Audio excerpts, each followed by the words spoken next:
Ayan, good morning po sa lahat. Ngayon po, hot compress po namin yung paa ni Shelo. Ngayon ko lang po ito na video, pero hot compress po talaga namin yung paa ni Shelo.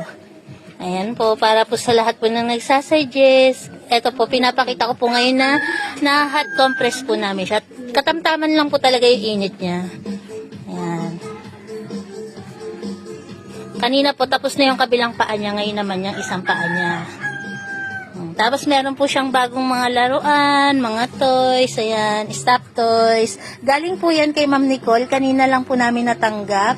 Ito pa po yung iba, oh. Salamat po, Ma'am Nicole, ang dami-dami po nilang stop toys. Salamat po, Ma'am Nicole. Nakagat na ni Shelo, ayaw niya na. Ayan po yung update kay Shelo.